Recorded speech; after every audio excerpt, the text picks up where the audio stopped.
Bonjour à toutes et à tous, et bienvenue dans ce nouvel épisode de notre podcast dédié à l'apprentissage du français. Je m'appelle Émilie, et aujourd'hui, nous allons parler d'un sujet qui touche énormément de personnes, la peur de parler français. Est-ce que vous avez déjà eu peur de parler en français? Vous connaissez peut-être ce moment gênant où vous voulez dire quelque chose, mais les mots ne sortent pas. Ou alors, vous les avez, mais vous avez peur de faire une erreur, de paraître ridicule, ou simplement, vous perdez confiance. Je vous rassure, vous n'êtes pas seul. Dans cet épisode, on va décortiquer cette peur ensemble. Pourquoi avons-nous si peur de parler? Est-ce la peur du jugement, des erreurs, du regard des autres? Est-ce parce que vous avez envie de parler parfaitement dès le début? Et surtout, comment peut-on dépasser cette peur pour enfin parler avec plaisir, même si ce n'est pas parfait? Ce podcast est conçu pour être votre compagnon pendant vos activités quotidiennes. Vous pouvez l'écouter en marchant, en cuisinant, en conduisant. L'important, c'est d'être exposé à du français naturel, vivant et utile. Et surtout, de garder à l'esprit que faire des erreurs, c'est normal. Oui, je le répète encore une fois, les erreurs font partie de l'apprentissage. C'est en parlant, en se trompant, en réessayant, qu'on progresse. Dans cet épisode, nous allons aussi parler de la difficulté à comprendre le français parlé, vous savez, cette impression que les Français parlent trop vite ou que les mots se mélangent, ainsi que des défis liés au vocabulaire. Comment exprimer ce que vous avez dans la tête quand les mots vous manquent? Je vous promets un épisode rempli de conseils concrets, d'astuces pratiques, et surtout, de motivation. Parce que vous pouvez parler français, même avec la peur. Et ensemble, on va transformer cette peur en force. Alors, installez-vous confortablement, ouvrez vos oreilles, et c'est parti. Bienvenue dans ce nouvel épisode. Aujourd'hui, on va parler d'un sujet que tout le monde connaît, mais dont on parle rarement de manière ouverte, la peur de parler français. Oui, cette petite voix dans la tête qui dit « Tu vas te tromper, tu ne parles pas bien, on va se moquer de toi ». Elle est familière à tous ceux qui apprennent une langue étrangère. Et rassure-toi, tu n'es pas seul. Mais pourquoi avons-nous si peur de parler? Et surtout, comment dépasser cette peur? On va voir ça ensemble. Pourquoi avons-nous peur de parler français? Quand on commence à apprendre le français, on est souvent motivé. On apprend du vocabulaire, un peu de grammaire, on regarde des vidéos, on lit quelques textes. Mais dès qu'il faut ouvrir la bouche, là, tout se complique. La gorge se serre, les mots disparaissent, et parfois on abandonne avant même d'avoir essayé. Alors, quelles sont les vraies causes de cette peur? La peur de faire des erreurs, c'est probablement la peur la plus courante. Beaucoup de gens pensent que faire une erreur, c'est grave. On a peur d'être jugé, corrigé, ou même ridiculisé. Mais en réalité, faire des erreurs, c'est normal. C'est même essentiel pour apprendre. Pose-toi une question simple, est-ce qu'un enfant apprend sa langue maternelle sans faire d'erreur? Bien sûr que non. Il fait des fautes tous les jours, et pourtant il apprend. Alors pourquoi vouloir être parfait dès le début? Le manque de confiance en soi. Parler une langue étrangère, c'est un peu comme se mettre à nu. On montre qu'on ne maîtrise pas tout, qu'on cherche ses mots. Ce manque de contrôle peut provoquer de l'anxiété. Et souvent, plus on stresse, plus on bloque. Certains apprenants disent « Je connais les mots, je comprends, mais je n'ose pas parler ». C'est un vrai manque de confiance, alimenté par la peur de ne pas être à la hauteur. C'est la peur du jugement des autres. Beaucoup ont peur du regard des natifs. Et si on se moquait de mon accent? Et si je disais quelque chose de bizarre? Ces pensées peuvent vraiment freiner la prise de parole. Mais il faut savoir une chose importante, la plupart des Français ne jugent pas. Au contraire, ils admirent les étrangers qui font l'effort d'apprendre leur langue. Même avec un accent, même avec des fautes. Les barrières culturelles. Le français, ce n'est pas seulement une langue. C'est aussi une culture. Et parfois, les règles sociales en France peuvent paraître strictes, il faut dire bonjour, être poli, savoir quand utiliser vous ou tu. Ces petits détails peuvent ajouter une pression supplémentaire quand on parle. On ne veut pas paraître impoli ou maladroit. Le perfectionnisme. Enfin, un dernier point important, le perfectionnisme. Beaucoup veulent parler comme un natif dès le départ. Ils attendent de connaître tous les temps verbaux, toutes les règles de grammaire, tout le vocabulaire, avant d'oser dire une phrase. Mais si on attend la perfection, on ne commence jamais. Et plus on attend, plus on a peur. 2. Comment dépasser cette peur?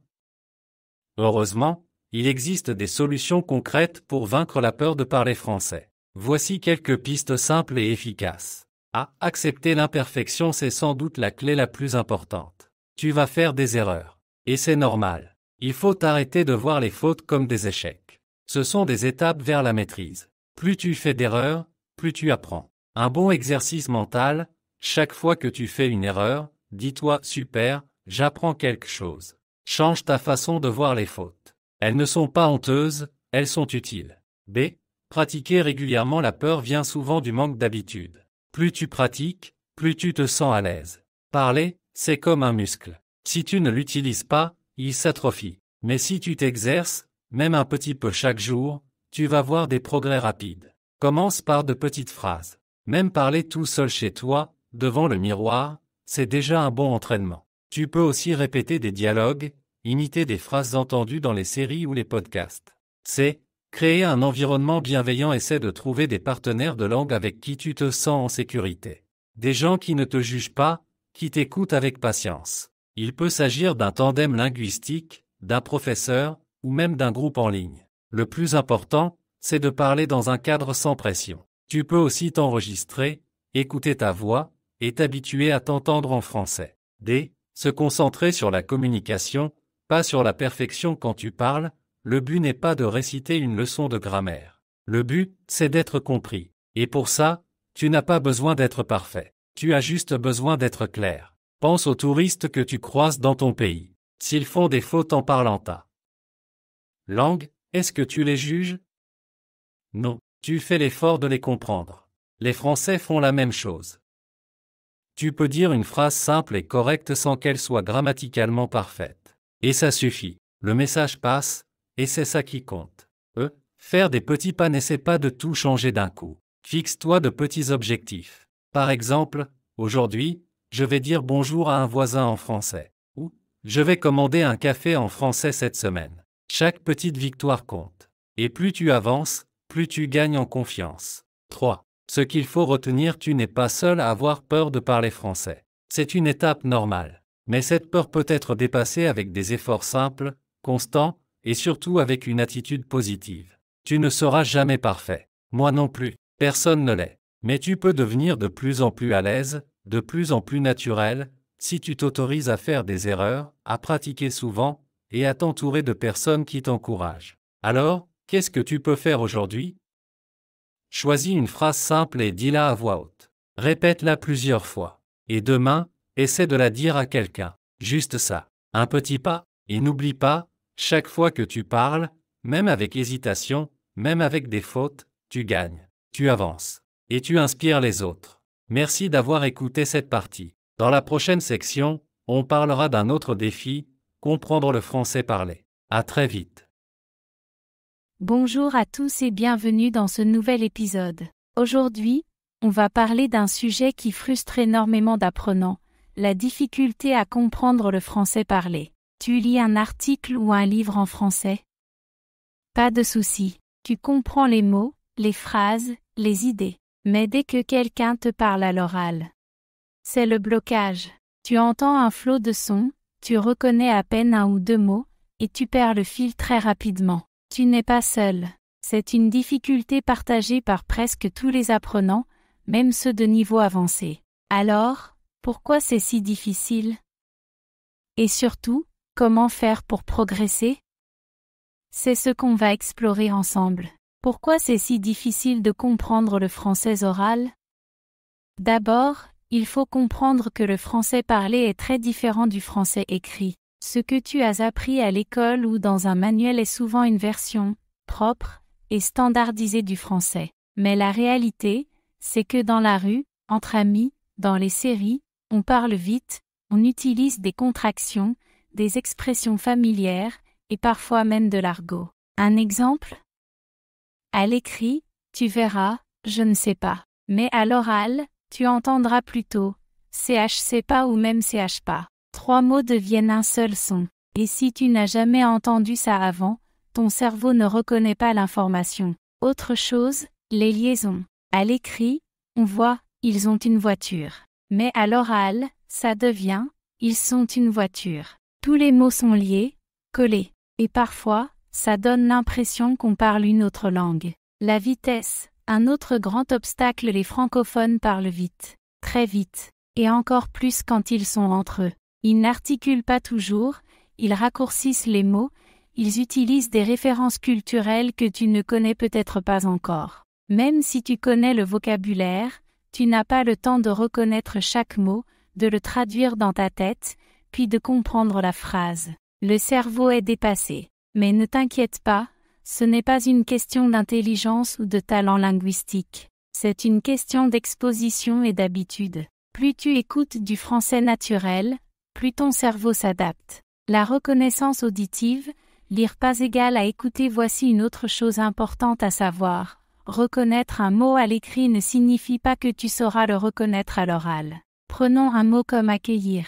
Tu l'as peut-être déjà lu plusieurs fois. Tu sais ce qu'il signifie. Mais quand quelqu'un dit on va t'accueillir chez nous, tu entends on va t'accueillir chez nous. Tu es perdu. Pourquoi? Parce que la prononciation du français est souvent très éloignée de l'orthographe. Donc, il faut entraîner ton oreille à reconnaître les sons, les rythmes, les intonations, pas seulement à lire ou à mémoriser des mots. Alors, comment améliorer ta compréhension orale? Bonne nouvelle, il existe plusieurs stratégies simples mais puissantes pour améliorer ta compréhension du français parlé. Et tu n'as pas besoin d'être en France ou d'avoir un professeur natif. Voici quelques conseils concrets. 1. Écoute régulière et passive. Commence par t'exposer au français chaque jour. Tu peux écouter des podcasts comme celui-ci, mettre une série en fond sonore pendant que tu fais autre chose, ou écouter de la musique française. Même si tu ne comprends pas tout, ton cerveau s'habitue aux sons, aux structures. C'est ce qu'on appelle l'écoute passive. Pas besoin de comprendre chaque mot. Il s'agit d'entraîner ton oreille à reconnaître les schémas sonores. 2. L'écoute répétée et active. L'écoute active, c'est un peu différent. Ici, tu choisis un court extrait audio, 1 minute ou 2, et tu l'écoutes plusieurs fois. La première fois, tu écoutes sans rien faire. Ensuite, tu lis la transcription en même temps. Puis, tu écoutes encore une fois, mais en essayant de deviner les mots avant de les lire. Petit à petit, tu vas remarquer des choses que tu n'avais jamais entendues auparavant. Des liaisons, des contractions, des expressions. 3. Utilise les sous-titres intelligemment. Regarder des séries françaises avec les sous-titres en français peut être très utile. Cela t'aide à faire le lien entre ce que tu entends et ce que tu lis. Évite de mettre les sous-titres dans ta langue maternelle, cela ralentit ton progrès. Tu peux même faire un exercice en 3 étapes. Regarder une scène sans sous-titres, la revoir avec sous-titres français puis encore une fois sans sous-titres pour vérifier ce que tu as compris. 4. Apprends les contractions et les liaisons. Tu dois connaître les formes parlées du français, pas seulement les formes écrites. Par exemple, tu as devient, t'as, je ne sais pas, devient, je sais pas, il y a, devient, il y a. Il existe des listes en ligne ou des vidéos qui regroupent les contractions courantes en français oral. Apprends-les et répète-les à voix haute. Cela t'aidera à mieux les reconnaître chez les autres, et aussi à les utiliser toi-même plus tard. 5. Sois patient et régulier. Comprendre le français parlé, ce n'est pas un objectif qu'on atteint en une semaine. C'est un processus. Même les enfants francophones mettent des années avant de comprendre toutes les nuances de leur langue. Alors, sois patient. Ne te décourage pas. Chaque minute que tu passes à écouter du français te rapproche de la fluidité. Et un jour, sans t'en rendre compte, tu vas comprendre une conversation entière dans un film, une chanson ou dans la rue. Et tu vas sourire. En résumé, Émilie, comprendre le français parlé est difficile, oui. Mais ce n'est pas une montagne impossible à gravir. Il faut de la patience, de la pratique, et les bonnes méthodes. Écoute régulièrement. Répète les extraits. Utilise les sous-titres à ton avantage. Apprends les formes orales. Et surtout, garde confiance. Chaque petite victoire compte. Merci d'avoir écouté ce segment. Reste avec nous pour la suite de l'épisode, où nous parlerons de l'enrichissement du vocabulaire, un autre défi passionnant pour les apprenants de français. Aujourd'hui, on va parler d'un sujet qui touche absolument tous les apprenants de français, quel que soit leur niveau, comment enrichir son vocabulaire. C'est un défi courant, frustrant parfois, mais aussi passionnant. Vous avez sans doute déjà vécu cette situation, vous comprenez ce qu'on vous dit, vous avez bien suivi la conversation, mais au moment de répondre, les mots vous échappent. Vous sentez que vous avez l'idée, mais pas les mots. Eh bien, rassurez-vous, c'est normal, et il y a des solutions. Pourquoi c'est difficile d'apprendre du vocabulaire? D'abord, il faut comprendre pourquoi c'est si compliqué. La mémoire fonctionne par association. On retient mieux ce qui est lié à une émotion, une histoire ou une répétition. Mais souvent, on apprend des mots dans une liste, hors contexte, et on les oublie très vite. Ensuite, il y a le fameux problème de la compréhension passive vs production active. Vous pouvez comprendre un mot en lisant un article ou en entendant une chanson, mais au moment de parler, impossible de le retrouver. C'est comme si votre cerveau disait « Je le connais, mais je ne l'ai pas en stock pour l'instant ». Et puis, il y a aussi la question de la fréquence d'utilisation. Certains mots reviennent souvent, d'autres beaucoup moins. Il est donc essentiel de faire un tri intelligent. Pas besoin de connaître tous les synonymes d'un mot compliqué si vous ne pouvez pas déjà utiliser les mots simples du quotidien. Stratégie 1.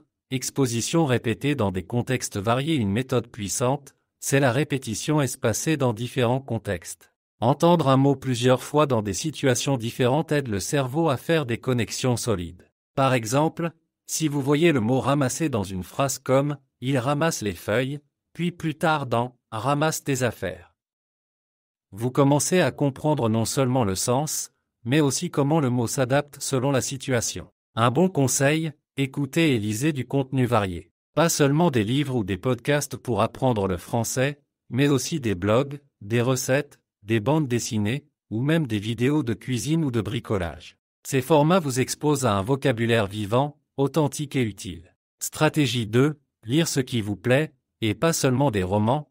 Trop d'apprenants pensent qu'il faut lire des romans classiques pour enrichir son vocabulaire. C'est faux. Si vous n'aimez pas ce que vous lisez, votre cerveau ne retiendra rien. Lisez ce qui vous plaît. Vous aimez la cuisine? Lisez des recettes en français. Vous aimez la mode? Suivez des magazines ou des blogs de mode francophone. Vous êtes fan de BD? Parfait. Les bandes dessinées sont une mine d'or pour apprendre le français familier et les expressions idiomatiques. Quand le contenu vous intéresse, vous êtes plus attentif, plus motivé, et vous retenez mieux. Stratégie 3. Utilisez un carnet de vocabulaire intelligent. Tenir un carnet de vocabulaire est une excellente idée, mais pas n'importe comment. Évitez les simples listes de mots traduits. Notez plutôt le mot en français, une phrase complète avec ce mot, une image mentale ou un contexte, votre propre phrase, inventée à partir de votre expérience. Par exemple, mot, déçu, phrase, elle était très déçue du film. Ma phrase, j'ai été déçu quand mon café était froid ce matin. C'est beaucoup plus efficace pour mémoriser durablement. Vous pouvez aussi utiliser des applications comme Anki ou Quizlet pour pratiquer avec des cartes mémoire. Mais encore une fois, privilégiez les phrases complètes, pas juste des mots isolés. Stratégie 4. Regrouper les mots par thème. Une autre méthode qui fonctionne très bien, c'est de regrouper les mots par thème. Cela permet de créer des associations mentales. Par exemple, un thème comme « la maison » peut contenir « le salon »,« la cuisine »,« balayer »,« canapé »,« rideau »,« éteindre la lumière », etc. D'autres thèmes utiles, les émotions, content, triste, stressé, énervé, le travail, réunion, patron, emploi, horaire, les transports, voiture, bus, embouteillage, ticket. Quand vous apprenez les mots en groupe, vous les voyez comme des outils pour une situation donnée. Vous pouvez alors plus facilement les utiliser dans un contexte réel. Stratégie 5. Utilisez les mots tout de suite, c'est un point essentiel. Un mot que vous n'utilisez pas est un mot que vous allez oublier. Dès que vous apprenez un mot nouveau, essayez de l'utiliser dans une phrase personnelle. Mieux encore, utilisez-le en parlant à voix haute, même si vous êtes seul. Par exemple, vous venez d'apprendre le mot frileux. Dites à haute voix, « Je suis très frileux, surtout en hiver ». Vous venez de lire le mot gaspiller? Dites, je n'aime pas gaspiller de nourriture. Cette action simple transforme votre mémoire passive en mémoire active. Stratégie 6. Jeux de langue et interaction. Apprendre du vocabulaire ne doit pas être ennuyeux. Jouez avec la langue. Faites des quiz en ligne, utilisez des applis comme Quizlet ou Memrise. Créez vos propres devinettes avec des mots nouveaux. Par exemple, quel mot signifie qu'on jette quelque chose par terre? Mais surtout, pratiquez avec des gens. Rien ne vaut une vraie conversation, même courte, même avec des fautes. Rejoignez un groupe de conversation, trouvez un partenaire linguistique, discutez avec d'autres apprenants. L'échange rend le vocabulaire vivant et utile. L'état d'esprit à adopter. Enfin, parlons de mentalité. Beaucoup de gens attendent de parler parfaitement avant d'utiliser de nouveaux mots. Ce blocage est un piège. Ne cherchez pas à être parfait, cherchez à être compris. Mieux vaut faire une phrase simple et claire que de rester silencieux parce que vous cherchez le mot parfait. Acceptez que vous oublierez des mots. C'est normal. L'important, c'est de continuer à exposer votre cerveau à la langue, jour après jour. Alors voilà, enrichir son vocabulaire, ce n'est pas magique, mais c'est totalement faisable. Il faut de la régularité, de la curiosité, et un peu de créativité. Et surtout, n'ayez pas peur de parler avec les mots que vous connaissez. Plus vous les utilisez, plus vous en retiendrez. C'est une question que j'entends tout le temps, Émilie, combien de temps faut-il pour parler français couramment? Et à chaque fois, j'aimerais pouvoir donner une réponse simple, comme 6 mois exactement. Mais la vérité, c'est que ça dépend. Et je vais vous expliquer pourquoi. D'abord, il faut bien définir ce que signifie parler couramment. Pour certaines personnes, c'est pouvoir commander un café, tenir une petite conversation, comprendre les films sans sous-titres. Pour d'autres, c'est être capable de discuter de sujets complexes comme la politique ou la philosophie, tout ça en français. Donc, la première chose à faire, c'est se poser cette question: qu'est-ce que je veux dire par parler couramment? Ensuite, il faut regarder votre situation personnelle. Est-ce que vous vivez dans un pays francophone?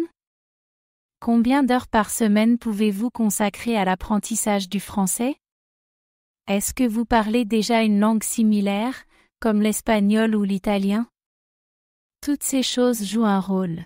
Mais ne vous inquiétez pas. Je ne vais pas juste vous dire « ça dépend » et vous laisser comme ça. Voici quelques repères réalistes. Si vous êtes très motivé, que vous pratiquez tous les jours, que vous écoutez du français, que vous parlez, même un petit peu, et que vous lisez régulièrement, vous pouvez atteindre un bon niveau de conversation en 6 à 12 mois. Pas parfait, bien sûr, mais suffisamment pour survivre dans un pays francophone, discuter avec des amis, ou regarder des séries simples sans sous-titres. Mais si vous étudiez de façon plus irrégulière, sans vraiment pratiquer à l'oral, cela peut prendre plusieurs années. Et c'est normal. La langue, ce n'est pas un sprint, c'est un marathon. Ce que je veux vraiment que vous reteniez, c'est ceci: chaque minute passée à écouter, parler ou lire du français vous rapproche de votre objectif. Même si vous avez l'impression de stagner, votre cerveau travaille. Et les progrès viennent souvent d'un coup, après une longue période silencieuse. Il y a une phrase que j'aime bien: n'attends pas d'être prêt pour parler. Parle pour être prêt. Osez parler avec les erreurs, avec l'accent, avec les hésitations. C'est comme ça que vous avancez. On parlera justement de comment gérer ces moments de frustration, où vous avez l'impression de ne plus progresser. Mais pour aujourd'hui, rappelez-vous, ce n'est pas une course contre la montre. C'est un chemin personnel. Et vous êtes déjà en train de marcher dessus. Merci d'être resté jusqu'à la fin de cet épisode. Aujourd'hui, on a parlé d'un sujet qui touche beaucoup de gens, la peur de parler français. C'est une peur bien réelle, et tu n'es pas seul à la ressentir. Que ce soit la peur de faire des erreurs, le manque de confiance, la crainte du jugement ou ce besoin de tout dire parfaitement, on l'a tous vécu à un moment donné. Mais tu as aussi entendu que cette peur n'est pas une barrière définitive. C'est une étape. Et surtout, elle peut être surmontée. En acceptant de faire des erreurs, en pratiquant régulièrement, et en mettant l'accent sur la communication plutôt que la perfection, tu peux avancer. Même si tu as l'impression de parler lentement, ou de chercher tes mots, ce n'est pas grave. Ce qui compte, c'est que tu t'exprimes, que tu oses. On a aussi vu pourquoi il est parfois difficile de comprendre le français parlé. La langue peut sembler rapide, floue, différente de ce que tu lis dans les livres. Mais ce n'est pas une fatalité. Avec des stratégies simples comme écouter des podcasts, lire avec audio, ou repérer les liaisons, tu peux entraîner ton oreille à mieux comprendre.